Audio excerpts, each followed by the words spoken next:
Yemen से Israel पर drone attack की खबर है। हूती विद्रोहियों ने ड्रोन दागे हैं। इजराइल डिफेंस फोर्स ने यमन के ड्रोन को नष्ट करने का दावा भी किया है।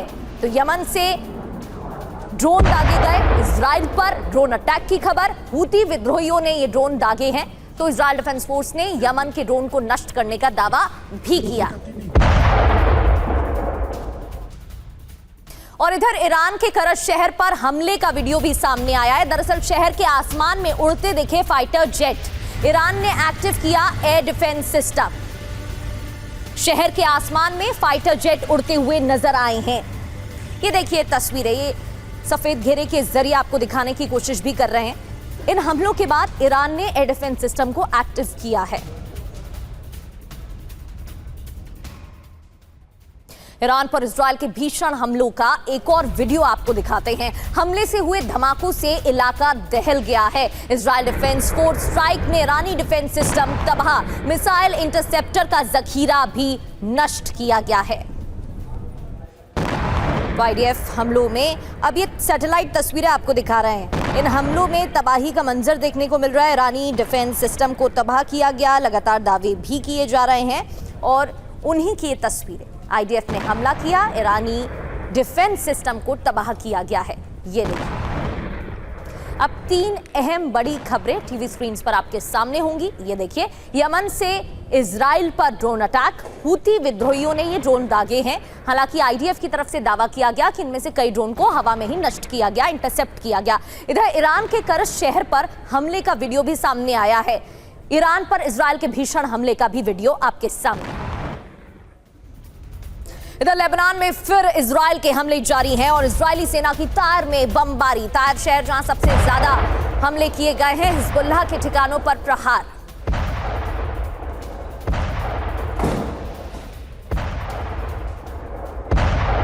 इजरायली सेना की तार में बमबारी की तस्वीरें।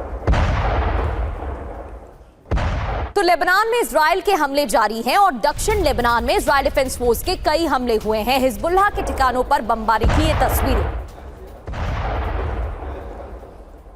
दक्षिण लेबनान में आईडीएफ के कई हमले, ये तस्वीरें देखिए।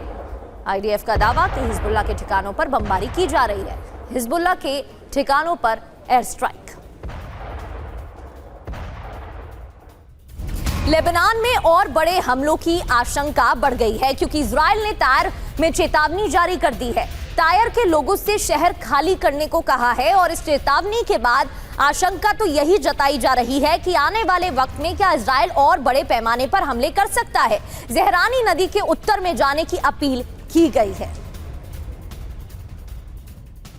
लेबनान में हमले जारी हैं। बेंजामिन नेतन्याहू रुकने वाले नहीं हैं। चेतावनी से तो ऐसा ही लग रहा है, उनके लगातार ऐसे ही बयान सामने आ रहे हैं। डोनाल्ड ट्रंप की नसीहत के बावजूद लेबनान में हमले हो रहे हैं। इजरायली सेना ने तायर में हवाई हमले किए हैं। इजराइल डिफेंस फोर्स ने क्या दावा किया? हिजबुल्लाह बार बार युद्ध विराम तोड़ रहा है। तायर में हिजबुल्लाह का कमांड सेंटर है, लॉन्चिंग साइट्स है। अब सवाल क्या उठते हैं? सवाल ये, क्या इजराइल से लेबनान का बदला लेगा ईरान? क्या लेबनान पर ट्रंप की भी नहीं सुन रहे हैं नेतन्याहू? और इसके बाद आगे क्या होगा? डोनाल्ड ट्रंप और नेतन्याहू के बीच टकराव बढ़ सकता है। इजराइल को सैन्य मदद रोक सकता है अमेरिका। और जंग रोकने के पीछे डोनाल्ड ट्रंप की बड़ी रणनीति क्या है, यह भी जान लेते हैं। घरेलू मोर्चे पर संदेश देना चाहते हैं डोनाल्ड ट्रंप। जंग छिड़ने पर अपने बचाव की कोशिश में है डोनाल्ड ट्रंप। तो घरेलू मोर्चे पर भी एक संदेश देने की कोशिश है कि डोनाल्ड ट्रंप नहीं चाहते हैं जंग बढ़े। इसी वजह से नेतन्याहू से जब 2 बार उनकी बातचीत हुई तो उन्होंने फटकार लगाई, उन्होंने मना किया है जंग के लिए। और जंग रोकने के पीछे डोनाल्ड ट्रंप की बड़ी रणनीति क्या है, यह भी जान लेते हैं। घरेलू मोर्चे पर संदेश देना चाहते हैं डोनाल्ड ट्रंप। जंग छिड़ने पर अपने बचाव की कोशिश में है डोनाल्ड ट्रंप। तो घरेलू मोर्चे पर भी एक संदेश देने की कोशिश है कि डोनाल्ड ट्रंप नहीं चाहते हैं जंग बढ़े। इसी वजह से नेतन्याहू से जब 2 बार उनकी बातचीत हुई तो उन्होंने फटकार लगाई, उन्होंने मना किया है जंग के लिए।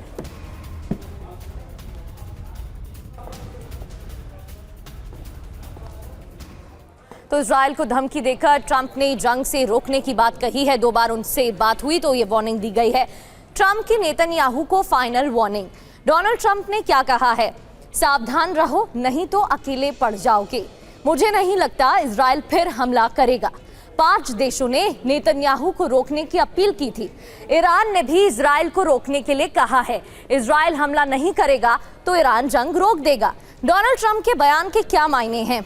नेतन्याहू को चेतावनी दी गई है, अगर बात नहीं मानी तो अमेरिका मदद नहीं करेगा, अलग थलग हो जाएगा इजराइल। बड़ी जंग नहीं चाहते हैं डोनाल्ड ट्रंप। नेतन्याहू की जिद में फिर जंग ना भड़क जाए, इसकी आशंका जताते हुए ये वार्निंग दी गई है। कूटनीति पर भरोसा, किसी भी वक्त डील पर मोहर लगने की उम्मीद जताई गई है। साथ ही घरेलू मोर्चों पर संदेश, अगर जंग छिड़ी तो डोनाल्ड ट्रंप कह सकते हैं कि हमने तो पहले ही कहा था, पहले उन्होंने इसे रोकने की कोशिश की थी, वो ये जाहिर तौर पर बता सकते हैं। मनीष झा हमारे संवाददाता स्टूडियो में मौजूद हैं। मनीष, डोनाल्ड ट्रंप की तरफ से तो लगातार बयान दिए जा रहे हैं कि वो नहीं चाहते हैं जंग छिड़े और इसलिए वो नेतन्याहू को लगातार फटकार लगा रहे हैं, बोल रहे हैं कि अभी जंग जरूरत नहीं है लड़ने की। लेकिन दूसरी ओर नेतन्याहू तो मानने के लिए तैयार ही नहीं है, उनकी तरफ से तो धमकी दी जा रही है और अभी भी वो अपने ऑपरेशंस को चलाने की रणनीति तैयार कर रहे हैं। ऐसे में तो नहीं लग रहा है कि युद्ध विराम हो पाएगा या ये जंग थम पाएगी। देखिए, बात जिद की नहीं है, बात अपने अपने देश के हित की है। ट्रंप अपना हित देख रहे हैं या फिर अपने देश का हित देख रहे हैं। जैसे ट्रंप अमेरिका फर्स्ट की बात करते हैं, वैसे ही नेतन्याहू के लिए इजराइल फर्स्ट है। आप सोचिए, पूरी दुनिया में इजराइल को आप किस लिए जानते हैं कि अगर इजराइल के किसी व्यक्ति को कभी किसी ने, और ऐसा नहीं कि ये नेतन्याहू के समय, नेतन्याहू से पहले पहले के जो भी प्रधानमंत्री थे, याद करिए, जब कभी इजरायली व्यक्ति के साथ दुनिया के किसी कोने में कभी कोई घटना घटी, आतंकी वारदात हुई, तो इजरायली एजेंसियों ने उन संगठन के लोगों को चुन के ढूंढ के मारा। और ठीक उसी तरह आज जब ईरान की तरफ से हमला किया गया तो इजराइल के सामने एक सवाल था कि क्या इजराइल भी कुवैत की तरह, बहरीन की तरह उस हमले को सह ले, सिर्फ इसलिए कि कोई मारा नहीं गया, या फिर इजराइल ये जवाब दे कि इजराइल कभी किसी भी सूरत में अपने ऊपर किसी का भी हमला बर्दाश्त नहीं करेगा, फिर चाहे कोई उसकी कीमत जो भी चुकानी पड़े। अगर उस लक्ष्य के साथ देखें तो नेतन्याहू की जगह कोई और भी इजराइल का प्रधानमंत्री होगा, तब भी उसका वही जवाब होता जो कल दिया गया। और मैं फिर कहता हूं कि अभी जब इजराइल की तरफ से लेबनान में ऑपरेशन चल रहे हैं, हिजबुल्लाह के साथ फाइट हो रही है, अगर दोबारा से ईरान ने हमला किया तो फिर इजराइल तब भी हमला करेगा, भले ट्रंप चाहे कुछ भी कहें। हालांकि ट्रंप से पहले अमेरिका का भी यही सिद्धांत था कि अगर अमेरिकी नागरिक को दुनिया के कहीं किसी कोने में खतरा होगा तो हम बख्शेंगे नहीं। लेकिन अकेले क्या वो अपने लक्ष्य में कामयाब हो पाएंगे नेतन्याहू? ये सबसे महत्वपूर्ण सवाल है, खास करके ईरान के संदर्भ में, क्योंकि ईरान के साथ दूरी ज्यादा है, ईरान और इजराइल के बीच में ताकत का बहुत ज्यादा अंतर नहीं है, तो इजराइल को मदद की जरूरत है। लेकिन फिर वही वाली बात है कि क्या वाकई में ट्रंप हाथ छोड़ देंगे? शायद नेतन्याहू को लगता है कि अमेरिका इतनी आसानी से इजराइल का साथ नहीं छोड़ेगा। जी ठीक है, लौट रही हूं मनीष आपके पास। एक और बड़ी ब्रेकिंग है खबर इराक से। आज फिर बमबारी, उत्तरी इराक में भीषण हमला, भीषण धमाकों से इरबिल थर्रा उठा। आसमान में ईरान की मिसाइलें दिखी हैं। तो ये तस्वीरें आप नॉर्थ इराक की देख रहे हैं, भीषण हमले की तस्वीर। आज फिर से बमबारी हुई है।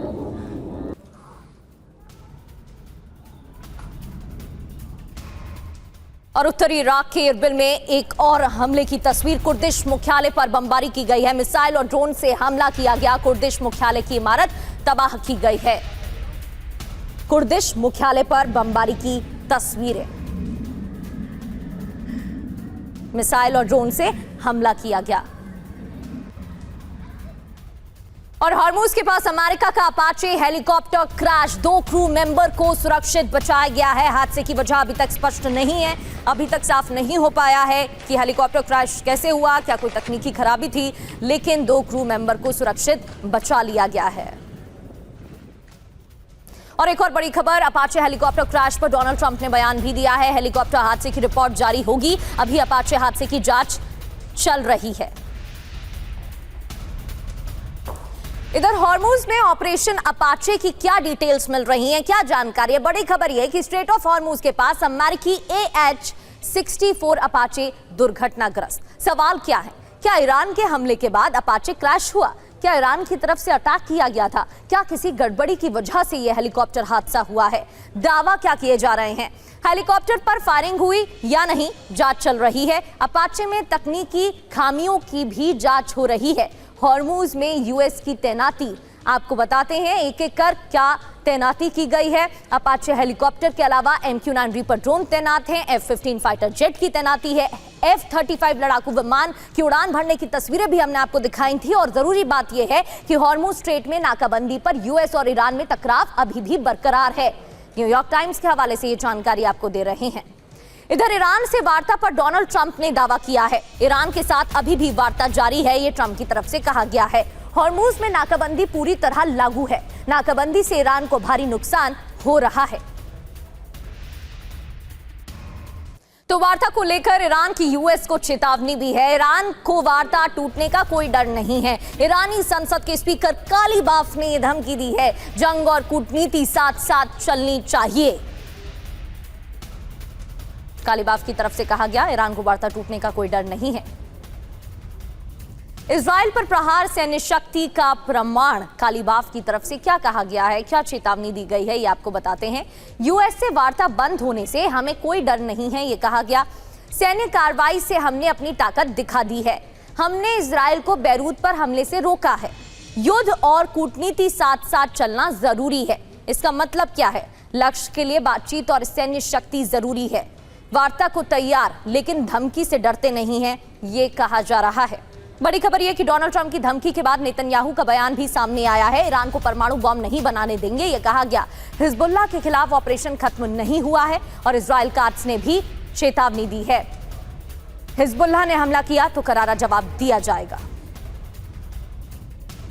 ट्रंप की क्या धमकी है, कालीबाफ ने क्या कहा, यह हमने आपको बताया। नेतन्याहू ने क्या कहा, काट्स की तरफ से क्या कहा गया, लेकिन नेतन्याहू नहीं मानेंगे तो क्या होगा और ट्रंप की तरफ से क्या वार्न किया गया है। बड़े बयान। ईरान हिजबुल्लाह कमजोर, लेकिन जंग खत्म नहीं हुई है। ये नेतन्याहू के 5 बड़े बयान सबसे पहले आपको बता रहे हैं। ईरान ने फिर हमला किया तो जबरदस्त जवाब दिया जाएगा। ईरान को परमाणु हथियार हासिल नहीं करने देंगे। हिजबुल्लाह के खिलाफ अभियान अभी खत्म नहीं हुआ है। ट्रंप के साथ बातचीत सम्मान सहयोग के माहौल में हो रही है। नेतन्याहू ने क्या संदेश देने की कोशिश की है कि भले ही हमले रुक गए हैं, लेकिन सैन्य विकल्प अभी भी खुला हुआ है। ईरान ने हमला किया तो फिर उसका करारा जवाब देने के लिए इजराइल तैयार है। ईरान को किसी कीमत पर एटम बॉम्ब नहीं बनाने देंगे। लेबनान में इजरायली ऑपरेशन खत्म नहीं हुआ है और ट्रंप के साथ टकराव नहीं चाहते हैं नेतन्याहू, ये भी बता दिया है। कोई मतभेद नहीं है, ये भी बताने की कोशिश इस मैसेज, इस बयान के जरिए दी गई है। मनीष, एक तरफ तो डोनाल्ड ट्रंप की तरफ से कॉन्फिडेंस में विश्वास, आत्मविश्वास के साथ बयान दिए जा रहे हैं कि बहुत जल्द बातचीत हो जाएगी और ईरान भी चाहता है अच्छी डील हो और लग रहा है कि 2 हफ्ते में उन्हें विजय हासिल हो जाएगी। दूसरी ओर जिस तरीके से चाहे कालीबाफ की बात हो, नेतन्याहू की बात हो, बयान सामने आ रहे हैं, ऐसा लग रहा है कि दोनों बातचीत से ज्यादा ये चाहते हैं कि अगर जंग होती है तो वो किस तरीके से प्रूव कर सकें कि कोई कम नहीं है।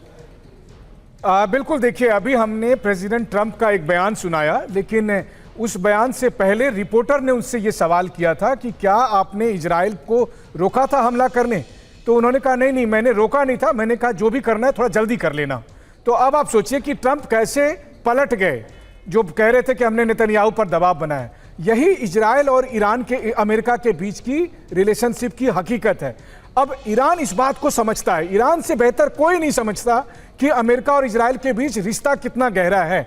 इसीलिए ईरान कोई डील नहीं करना चाहता। ईरान को पता है कि जिस दिन हमने न्यूक्लियर प्रोग्राम को लेकर एक डील साइन कर दी, उसी दिन ईरान का अंत हो जाएगा, क्योंकि ईरान को पता है कि लीबिया के साथ क्या हुआ था, कैसे गद्दाफी मारे गए थे। अमेरिका और इजराइल फिर कैसे धमकी देगा, एक शर्त मांग ली तो दूसरी शर्त मनवाने पहुंच जाएंगे, फिर तीसरी शर्त मनवाने पहुंच जाएंगे। इसलिए पहली ही शर्त नहीं माननी है। और इसीलिए लगातार हम अपने दर्शकों से कहते हैं कि ट्रंप के दावे के बावजूद ये डील नहीं हो पाएगी। आप 2 महीने से देख रहे हैं, आने वाले समय में भी नहीं हो पाएगी, क्योंकि एक भी मिनिमम ग्राउंड नहीं है जहां अमेरिका और ईरान दोनों सहमत हो कि चलो कम से कम इस मुद्दे पर एक डील कर लेता है। बिल्कुल, देखने वाली बात यह है कि अब क्या नया मोड़ देखने को मिलेगा, क्योंकि कई फ्रंट्स देखने को मिल रहे हैं, कई बयान भी सामने आ रहे हैं। और जैसा कि मनीष आप बता रहे थे, बहुत बहुत शुक्रिया जानकारी देने के लिए। डोनाल्ड ट्रंप की तरफ से भी कई बयान सामने आ चुके हैं, जहां उनकी तरफ से कहा जा रहा है कि जल्द से जल्द बातचीत की कोशिश हो रही है। ओमान तट के पास ऑयल टैंकर में भीषण आग लग गई। मिसाइल हमले के बाद ये आग लगी है और टैंकर में सवार सभी भारतीय सुरक्षित हैं। इससे जुड़ी कुछ तस्वीरें भी आपको दिखाते हैं। ओमान नेवी और भारतीय टीम ने रेस्क्यू किया। आग कैसे लगी आपको बताएंगे। मिसाइल हमले के बाद ये भीषण आग लगी है और टैंकर में सवार सभी भारतीय सुरक्षित बताए जा रहे हैं, सुरक्षित निकाले गए हैं। ये देखिए तस्वीरें। तो टैंकर शिप पर हमला हुआ, 24 भारतीयों का रेस्क्यू किया गया। ओमान तट के पास MT मैरीवैक्स टैंकर पर मिसाइल हमला होता है। जहाज पर सवार सभी 24 भारतीय क्रू सदस्य बचा लिए गए और क्रू के परिजनों से खबर मिलते ही MRCC मुंबई एक्टिव हुआ। MRCC मुंबई ओमान समुद्री बचाव केंद्र का रेस्क्यू ऑपरेशन, ओमान नेवी के हेलीकॉप्टर से सभी 24 भारतीयों का रेस्क्यू किया गया। हमलों में कोई भी भारतीय क्रू सदस्य घायल या हताहत नहीं। ओमान के मसीराह में MT मैरीवैक्स ने लंगर डाला और उसकी तस्वीरें भी आप देख रहे हैं। तो अमेरिकी नेवी के हमले में यह आग लगी थी। MT मैरीवैक्स टैंकर पर मिसाइल अटैक और अमेरिकी बाड़ेबंदी से गुजरने की कोशिश की गई थी। ईरान से तेल खरीदने पर अमेरिका ने बैन लगाया हुआ है। इसी के बाद रेस्क्यू ऑपरेशन चलाया गया और क्रू मेंबर्स को सुरक्षित बाहर निकाला गया। तो अमेरिकी नेवी ने जब MT मैरीवैक्स पर हमला किया तब क्या हुआ? टैंकर शिप पर अमेरिका का हमला क्यों हुआ? MT मैरीवैक्स शिप पर पलाऊ का झंडा लगा था और इस शिप पर अमेरिका ने प्रतिबंध लगा रखा था।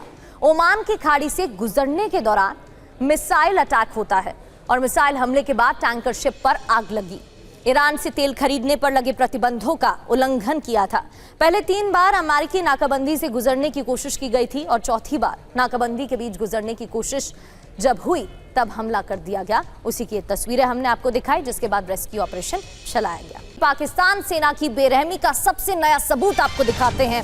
सरेंडर करने वाले प्रदर्शनकारियों पर फायरिंग की गई है।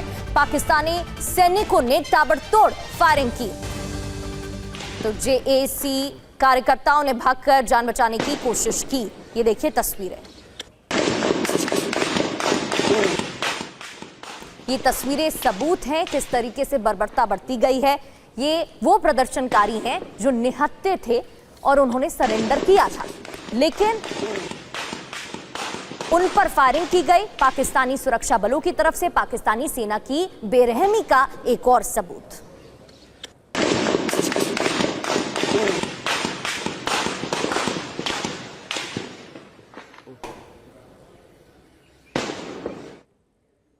और आगे बढ़ते हुए बाद देश से जुड़ी एक खबर की, मुजफ्फराबाद की खबर है। नीलू में भीषण फायरिंग का मामला सामने आया है, जहां प्रदर्शनकारियों पर सेना की अंधाधुंध फायरिंग। पाकिस्तानी सेना की फायरिंग के बाद अफरा तफरी मची है। ये तस्वीरें आपको दिखा रहे हैं। एक और प्रदर्शन की तस्वीर, एक और शहर और प्रदर्शन की वैसी ही तस्वीरें देखने को मिल रही है। मुजफ्फराबाद के नीलू में भीषण फायरिंग का ये मामला। तो पाकिस्तान की इससे पहले एक और तस्वीर हमने आपको दिखाई थी।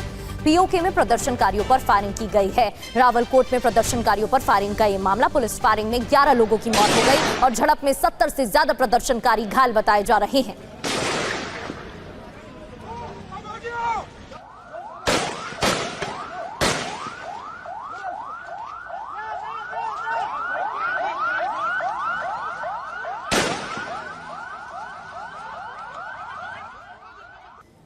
और संवाददाता रमन सैनी हमें ज्वाइन कर चुके हैं। रमन सैनी लाइव हमारे साथ जुड़ गए हैं। रमन, ये प्रदर्शन की तस्वीरें सामने आई थी, लेकिन बड़ा सवाल ये है, निहत्थे होने के बावजूद प्रदर्शनकारियों पर फायरिंग की गई, जिससे एक और बर्बरता की तस्वीर POK सेना की सामने आ चुकी है। जी हाँ, बिल्कुल प्रगति, आपने सही कहा कि एक और बर्बरता की तस्वीर दुनिया के सामने POK के अंदर पाकिस्तान की तस्वीर जो है वो सामने नजर आई है। क्योंकि पाकिस्तान का ये आज पहली घटना नहीं है।